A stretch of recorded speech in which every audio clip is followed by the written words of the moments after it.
Hello students, कल हमने average velocity और एवरेज स्पीड के ऊपर एक क्वेश्चन किया था। आई होप आपको वो समझ में आ गया होगा पूरा क्वेश्चन। ठीक है, कि पॉइंट अगर पार्टिकल ओ से पी पे जाता है तो उसकी एवरेज वेलोसिटी और स्पीड क्या होगी, है ना। और अगर वो ओ से पी पे जाता है और फिर पी से क्यू पर वापस आता है तो एवरेज वेलोसिटी और स्पीड क्या होगी, हम देख चुके थे, है ना। और कल इसको पूरा भी कर चुके थे इस क्वेश्चन को।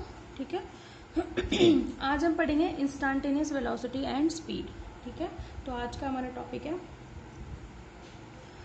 Instantaneous velocity. पहले इंस्टेंटेनियस वेलोसिटी देख लेते हैं।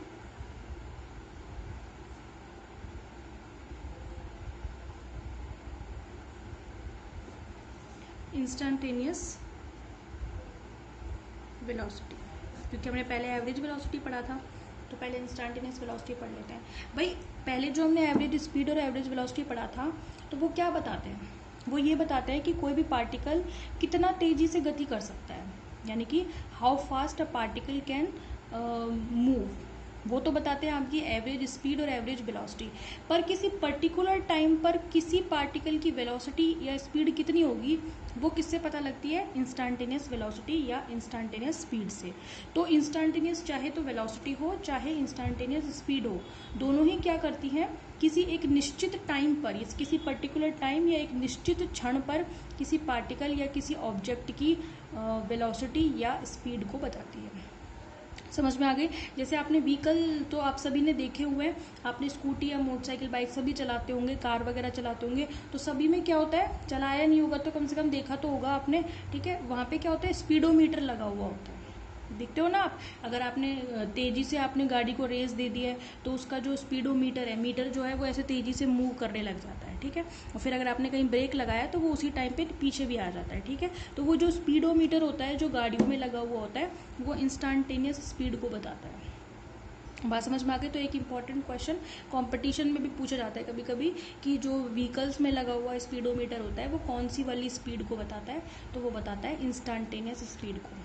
ठीक है, तो हम पढ़ रहे हैं इंस्टेंटेनियस वेलोसिटी। इंस्टेंटेनियस शब्द का मतलब होता है तात्क्षणिक, यानी कि किसी एक निश्चित टाइम या निश्चित क्षण पर। समझ में आ गई। तो आप क्या कहेंगे, डेफिनेशन किस तरीके से देंगे, डेफिनेशन क्या बन जाएगी इसकी, द इंस्टेंटेनियस वेलोसिटी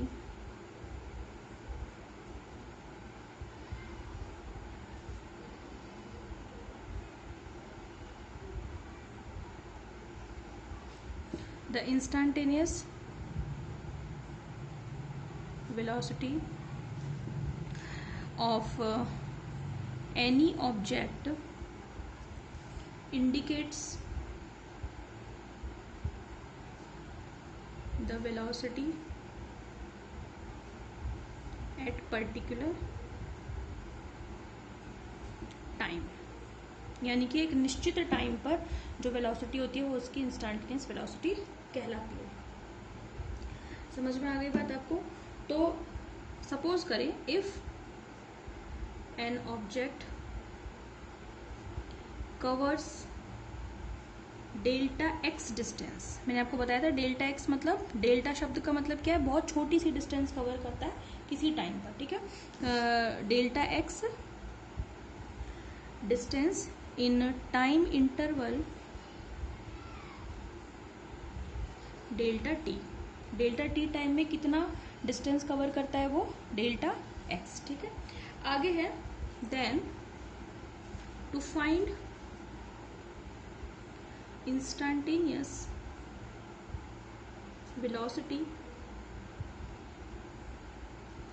ठीक है, we need to decrease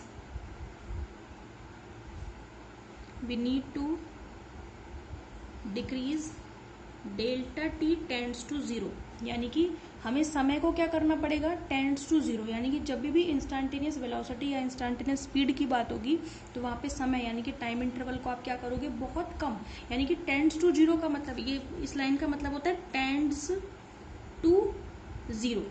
समझ में आ गई। लाइन का मतलब क्या है, टेंड्स टू मतलब उसकी ओर अग्रसर है। ठीक है, उसकी ओर गतिशील है। तो अगर समय जीरो की ओर गतिशील हो तो इंस्टेंटेनियस वेलोसिटी और इंस्टेंटेनियस स्पीड को आप डिफाइन कर सकते हो। समझ में आ गई बात। तो आप क्या कहोगे, देयरफॉर इंस्टेंटेनियस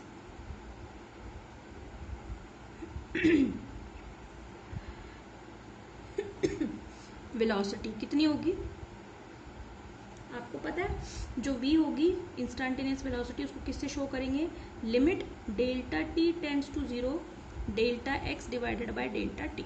वही वेलोसिटी की जो डेफिनेशन है वो थोड़ी ना बदलेगी। जैसे हम जानते हैं कि वेलोसिटी जो है वो डिस्प्लेसमेंट अपॉन टाइम होता है। तो अगर वेलोसिटी आपकी जो है क्या है v है और इसके ऊपर वेक्टर लगा देते हैं तो उससे पता चल जाएगा कि वेलोसिटी है। स्पीड जो होता है उसके ऊपर वेक्टर नहीं लगाते क्योंकि वो वेक्टर क्वांटिटी नहीं होती है। हम जो अगला चैप्टर पढ़ेंगे वो स्केलर और वेक्टर्स के ऊपर पढ़ेंगे तो हम बताएंगे। तो जो जिसमें दिशा होती है ना उस क्वांटिटी के ऊपर ऐसे एरो लगा देते हैं, उससे इंडिकेट हो जाता है कि वो एक वेक्टर क्वांटिटी है। तो v के ऊपर एरो लगा दोगे दैट मीन्स कि वो वेलोसिटी है, स्पीड नहीं है। ठीक है, क्योंकि स्पीड को भी v से दिखाते हैं पर उसके ऊपर वेक्टर नहीं लगाते। ठीक है, ठीक है भाई, ये जो एरो है उसको वेक्टर बोला जाता है, VECTOR। ठीक है, अच्छा अब देखें आप, वेलोसिटी जो है उसकी डेफिनेशन तो यही होती है भाई, डिस्प्लेसमेंट अपॉन टाइम। ठीक है, पर फर्क क्या आ गया कि डिस्टेंस बहुत मतलब डिस्प्लेसमेंट बहुत छोटी सी है, डेल्टा एक्स। ठीक है, यहाँ पे इसको डिस्टेंस की जगह डिस्प्लेसमेंट कर लेना है ना, डिस्प्लेसमेंट। ठीक है, delta x displacement in time interval delta T. ठीक है, तो डेल्टा एक्स अगर डिस्प्लेसमेंट है, डेल्टा टी टाइम है, लेकिन वो टाइम इंटरवल बहुत छोटा है, टेंड्स टू 0 है, तो ये क्या कहलाती है आपकी इंस्टेंटेनियस वेलोसिटी। और जब डेल्टा टी टेंड्स टू 0 होता है, आप कैसे लिखेंगे, if delta t tends to 0 then delta can be replace by d, है ना। यानी कि इसको हम, ये जो डेल्टा है उसको हम डी का मतलब है डिफरेंशिएशन, और डिफरेंशिएशन क्या होते हैं ये मैं आपको बताऊंगी आगे के चैप्टर्स में। आपके डिफरेंशिएशन आएंगे, इंटीग्रेशन आएंगे। डिफरेंशिएशन से मतलब आप फिलहाल इतना ही समझ लीजिए कि ये एक किसी ऑब्जेक्ट में या किसी पार्टिकल की किसी क्वांटिटी में होने वाले छोटे से चेंज को बताता है। समझ में आ गई, जैसे हमने डेल्टा लगाया है, डेल्टा का मतलब भी चेंज होता है और डिफरेंशिएशन का मतलब भी चेंज ही होता है। मतलब अगर मेरे पास अभी मेरी पोजीशन 5 मीटर पे है और मैं 10 मीटर पे चली जाती हूँ तो मेरे डिस्टेंस में चेंज कितना हो गया, 5 मीटर का। तो ये आप इसको कैसे दिखाओगे, डेल्टा और जो भी इसकी पोजिशन है डेल्टा एक्स, यानी कि चेंज इन पोजिशन। समझ में आ गई। तो जो डी है या डेल्टा है वो किसको बताता है, थोड़े से चेंज को। समझ में आ गई। तो अगर डेल्टा टी टेंस टू 0 हो तो वहाँ ये डेल्टा डी यानी कि डिफरेंशिएशन से रिप्लेस किया जा सकता है। तो जो वी वेक्टर है वो क्या बन जाएगा, D x by d T. ये क्या कहलाती है आपकी इंस्टेंटेनियस वेलोसिटी। बात समझ में आ गई। तो इंस्टेंटेनियस वेलोसिटी किसी पर्टिकुलर टाइम टी पर क्या बताती है, वेलोसिटी को बताती है। ठीक है, इसमें इतना ही है। ठीक है, अब नंबर 2 है आपका instantaneous speed. Instantaneous speed, instantaneous speed क्या होती है, ये स्पीड होती है किसी पर्टिकुलर टाइम पर। तो आप इसको कैसे डिफाइन करेंगे, this is the speed of any object at particular time.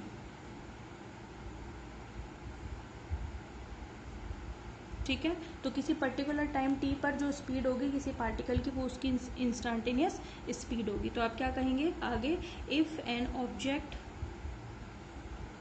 Covers delta x distance, यहाँ पर क्या बताएंगे, डिस्टेंस, ऊपर क्या बताई थी, displacement, distance in time interval delta t, then to find instantaneous speed we consider delta t tends to 0। यानी कि हम क्या मानते हैं कि डेल्टा टी बहुत छोटा है, तो उस केस में जो इंस्टेंटेनियस स्पीड होगी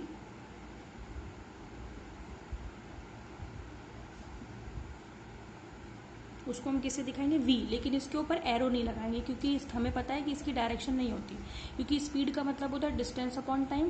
क्योंकि डिस्टेंस की भी डायरेक्शन नहीं होती इसलिए स्पीड की भी कोई डायरेक्शन नहीं होती, इसलिए हम इसके ऊपर वेक्टर नहीं लगाएंगे। क्या लिखेंगे हम, limit delta t tends to 0, और क्या लिखेंगे, delta x upon delta t. बात समझ में आ रही है आपको, है ना। यहाँ पे ये डेल्टा एक्स क्या है, डिस्टेंस, और ये क्या है, टाइम। ठीक है, तो आप क्या कहेंगे, therefore since delta t tends to 0, therefore जो डेल्टा है that can be replaced by d यानी कि डिफरेंशिएशन से। डिफरेंशिएशन का मतलब भी चेंज होता है, लेकिन जब चेंज बहुत छोटा हो, इतना छोटा हो कि वो जीरो के इक्वल हो या जीरो की ओर अग्रसर हो, तो वहाँ पे हम डिफरेंशिएशन यूज करते हैं। इसलिए हम डेल्टा को किससे रिप्लेस कर देंगे, डी से। तो मेरे पास जो v आ जाएगा वो कितना आ जाएगा, dx बाई dt। बात समझ में आ गई। तो ये हो गई आपकी इंस्टेंटेनियस स्पीड। अब नोट क्या है इसमें, नोट वही है जो मैं अभी बता रही थी आपको कि वाहनों में जो स्पीडोमीटर यूज किया जाता है वो किस पर काम करता है, वो कौन सी वेलोसिटी या स्पीड को बताता है, इंस्टेंटेनियस स्पीड को। ठीक है, लिखेंगे द स्पीडोमीटर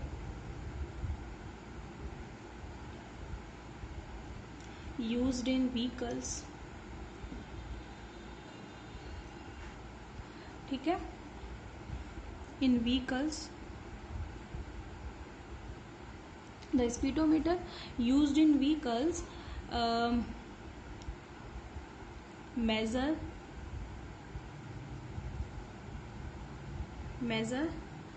the average नहीं, instantaneous, measure the instantaneous speed, यानी कि वो कौन सी स्पीड नापता है, इंस्टेंटेनियस। आप लिख सकते हैं दैट मीन्स या that is the speed at particular time, यानी कि एक निश्चित समय पर। ठीक है, आपको पता है ये 1 सेकंड में, 2 सेकंड में, 3 सेकंड में कितनी होगी, उसी को बताएगा। ठीक है, क्वेश्चन देखें, इस पे बेस्ड क्वेश्चन क्या पूछा जाता है। ठीक है, क्वेश्चन है the position of an object moving along x axis is given by x is equal to a plus b t square. ठीक है, where small a is equal to 8.5 metre और b इज इक्वल टू होता है 2.5 metre पर second square. ठीक है, and t is measured in second, what is its velocity at t is equal to 0, t is equal to 0 पर आपको velocity बतानी है।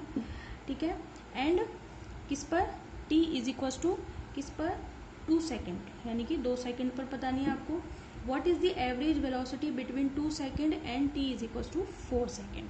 तो between t is equal to 0 and t is equal to 4 second क्या find out करनी है, average velocity. तो आपको क्या क्या फाइंड आउट करनी है, एक तो आपको फाइंड आउट करनी है वेलोसिटी और फिर फाइंड आउट करनी है आपको एवरेज वेलोसिटी। समझ में आ गई बात आपको। तो कैसे फाइंड आउट करेंगे, पोजीशन दे रखी है आपको, वेलोसिटी फाइंड आउट करनी है। सॉल्यूशन देखें, वेलोसिटी क्या होती है भाई, वेलोसिटी होती है x अपॉन टी, है ना। x कितना दे रखा है आपको, अच्छा वेलोसिटी मतलब हमने अभी पढ़ा ना dx अपॉन dt होती है, इंस्टेंटेनियस जो वेलोसिटी होती है वो क्या होती है, dx अपॉन dt, यानी कि ये d का मतलब क्या है, डिफरेंशिएशन, यानी कि आप ऐसे लिख सकते हैं टाइम के रिस्पेक्ट में डिफरेंशिएशन किसका, पोजीशन का। पोजीशन कितनी दे रखी है आपको, d by d t, x मतलब a plus b t square. बात समझ में आ गई। तो ये तो क्या होगी, वेलोसिटी। अभी पढ़ा है हमने वेलोसिटी, देखो ना भाई dx बाई डी टी होता है, जो दोनों डेल्टा है उनको हमने d से रिप्लेस कर दिया। इसका मतलब क्या है कि पोजीशन का टाइम के रेस्पेक्ट में डिफरेंशिएशन, यानी कि चेंज इन, इसका मतलब आप लिख लेना यहाँ पे चेंज इन डिस्प्लेसमेंट। ये किसको बता रहा है, change in displacement with respect to time. ठीक है, ये क्या बता रहा है, this is change in distance, है ना, विद रेस्पेक्ट टू टाइम। ठीक है, तो ये x हमें दे रखा है a plus b t square, है ना। हमें a की वैल्यू, b की वैल्यू और टाइम भी बता रखा है, और ये सब दे रखा है हमको, और हमसे क्या पूछा है, वेलोसिटी पूछी है। तो हमने टाइम के रेस्पेक्ट में किसका डिफरेंशिएशन कर दिया, a plus b t square का। ठीक है, ठीक है, डिफरेंशिएशन आपको इन डिटेल में आगे समझाऊंगी, पर क्वेश्चन अभी इंस्टेंटेनियस वेलोसिटी में आ गया, तो सुन लीजिए। इसको हम 2 पार्ट्स में तोड़ लेते हैं, d by d t differentiation of a plus d by d t differentiation of b t square. समझ में आ गई, यानी कि ये जो बीच में प्लस था उसको मैंने 2 पार्ट्स में तोड़ दिया, एक तो ए में और बी टी स्क्वायर। ए क्या है, कांस्टेंट है, तो इसका डिफरेंशिएशन होगा 0। ए की वैल्यू दे रखी है ना आपको 8.5, कांस्टेंट का डिफरेंशिएशन जो है वो 0 होता है। प्लस इसका जो डिफरेंशिएशन होगा वो कैसे करोगे आप, बी तो बी ही रहेगा, ये जो टी स्क्वायर है इसको, इसकी पावर को आप आगे ले आइए, आगे ले आओगे तो 2 हो जाएगा, और टी के ऊपर जो बचेगी वो पावर कितनी बचेगी, 2 माइनस 1, एक घटाना है मतलब उसमें से, ठीक है। तो ये तो 0 है ही, बी और ब्रैकेट में क्या बच जाएगा 2t, टी की पावर 2 माइनस 1 मतलब 2 में से एक घटेगा तो एक ही तो बचेगा, तो ऊपर एक बच गया। बात समझ में आ गई आपको, यानी कि आपको क्या मिल गया 2 into b into t. A constant है, उसका टाइम के रिस्पेक्ट में अवकलन या डिफरेंशिएशन 0 हो गया है ना। बी कांस्टेंट है, उसका कुछ नहीं होगा। टी स्क्वायर मतलब पावर को आगे ले आइए और ऊपर पावर जो बचेगी वो 2 माइनस 1, यानी कि पहले से जो है उसमें से एक घटा दीजिए तो 2bt आ गई। तो ये क्या आ गई वेलोसिटी। आप निकाल सकते हो, बी की वैल्यू आपके पास है, आपको दोनों के लिए निकालना है, 0 सेकंड पर और 2 सेकंड पर। तो एक बार तो 0 रखेंगे वेलोसिटी आ जाएगी, बी रख देना, फिर एक बार 2 रखोगे वेलोसिटी आ जाएगी, बी रख देना। समझ में आ गई। तो ये आपका काम है, आप वेलोसिटी फाइंड आउट करना कि कितनी आ रही है। कल मैं आपको बताऊंगी कि एवरेज वेलोसिटी कैसे निकलेगी, ठीक है। Okay, thank you.